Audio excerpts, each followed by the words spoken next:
Bismillahirrahmanirrahim. Assalamualaikum warahmatullahi wabarakatuh. Alhamdulillahirrahmanirrahim. Assalatu wassalamu ala ashrafil anbiya'i wal mursalin Sayyidina Muhammadin wa ala alihi wa sahbihi ajma'in. Amma ba'du. Yang saya hormati Bapak Fikri Fariyin MPDI selaku dosen pengampu dari mata kuliah Administrasi dan Supervisi Pendidikan.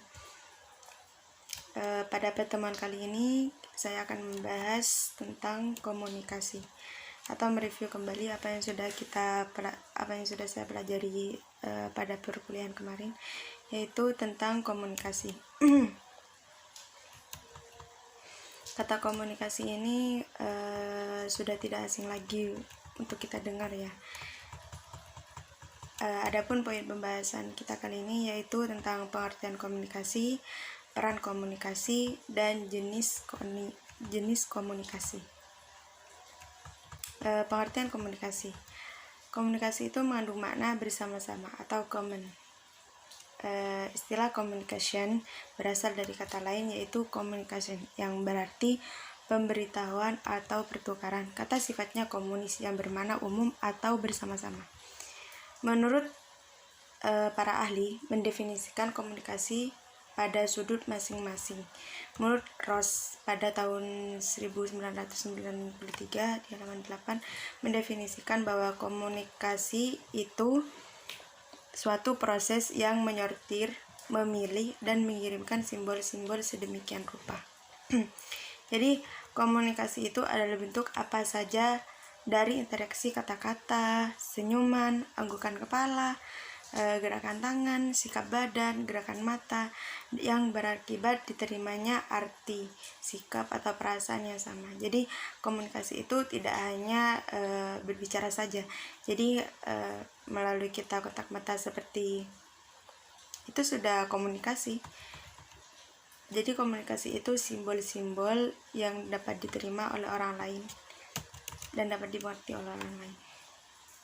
Yang selanjutnya yaitu peran komunikasi.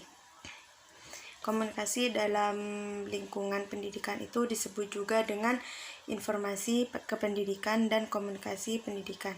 Sebab terjadinya komunikasi memang dunia pendidikan ini merupakan proses yang panjang yang melibatkan banyak unsur seperti pendidik, administrator pendidikan, proses komunikasi, peserta didik, pesan-pesan atau informasi kependidikan.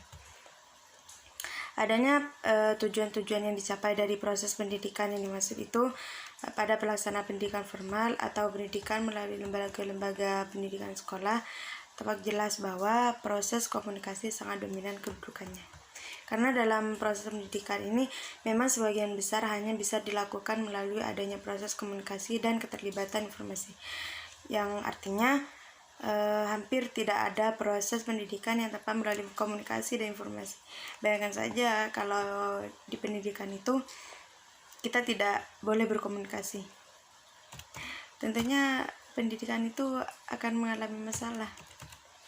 Yang selanjutnya yaitu komunikasi dalam lingkungan sosial. Jadi kalau tadi kan komunikasi dalam bidang pendidikan, sekarang komunikasi dalam lingkungan sosial.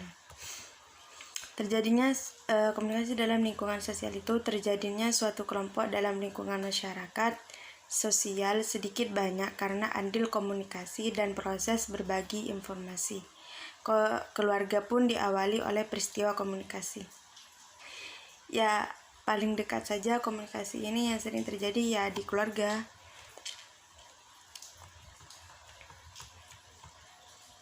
Dan selanjutnya komunikasi dalam lingkungan keluarga. Di lingkungan keluarga, komunikasi juga sangat besar kedudukannya dalam mempertahankan kelangsungan hidup keluarga yang bersangkutan.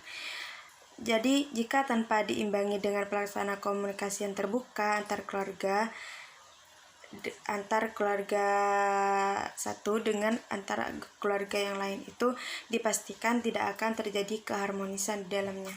Bahkan kegagalan dalam perkawinan di suatu keluarga sebagian besar karena tidak adanya informasi komunikasi yang terbuka. Salah satu syarat utama untuk memahamkan orang lain dalam lingkungan keluarga adalah komunikasi yang terbuka tadi.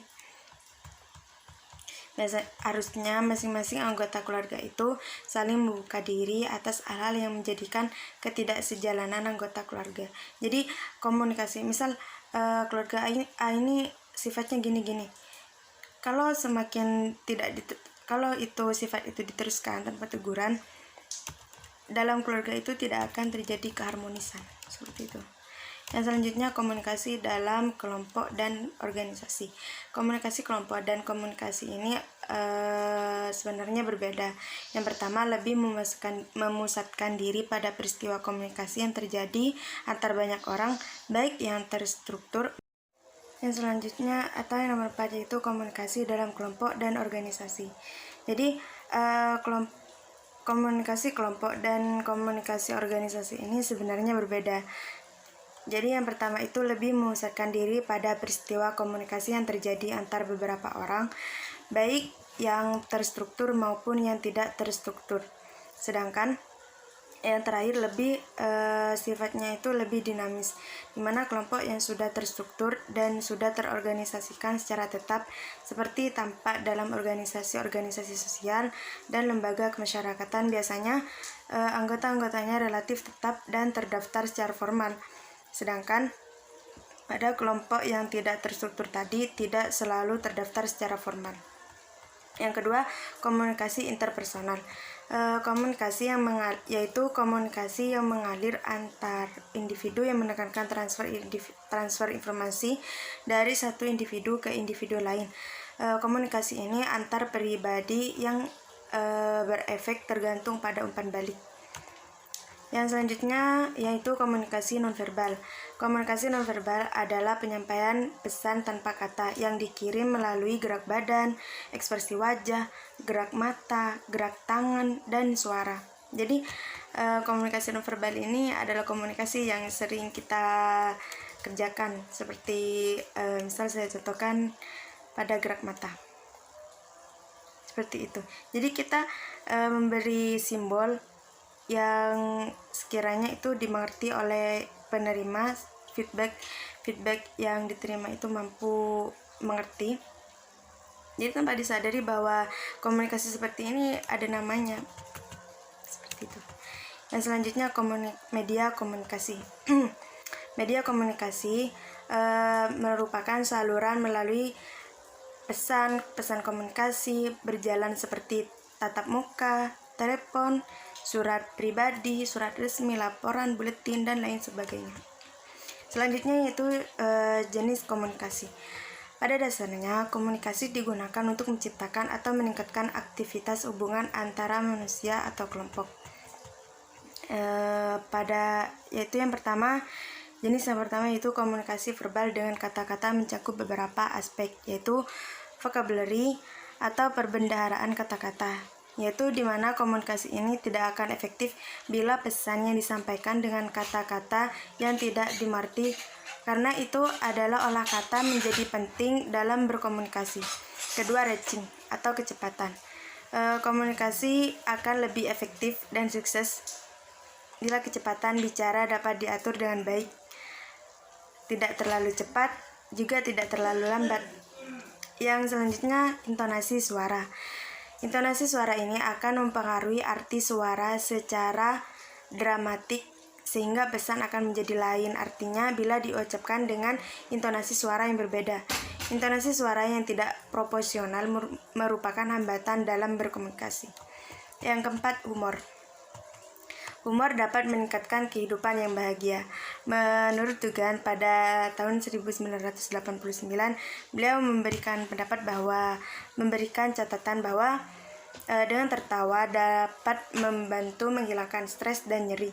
Tertawa mempunyai hubungan fisik dan psikis, dan harus diingat bahwa humor adalah merupakan satu-satunya selingan dalam berkomunikasi. Selanjutnya, jenis komunikasi yang kedua yaitu komunikasi nonverbal, atau bisa disebut juga dengan komunikasi bahasa tubuh. Jadi komunikasi nonverbal adalah penyampaian pesan tanpa kata-kata, dan komunikasi nonverbal memberikan arti pada komunikasi verbal. Yang termasuk komunikasi nonverbal adalah pertama, ekspresi wajah. Ekspresi wajah ini merupakan sumber yang kaya dengan komunikasi, karena ekspresi wajah cerminan suasana emosi seseorang. Yang kedua, kontak mata. Kontak mata ini merupakan sinyal alamiah yang berkomunikasi dengan mengadakan kontak mata selama berinteraksi atau tanya jawab, berarti orang tersebut terlibat dan menghargai lawan bicaranya dengan kemauan untuk memperlihatkan, bukan hanya sekedar mendengar saja.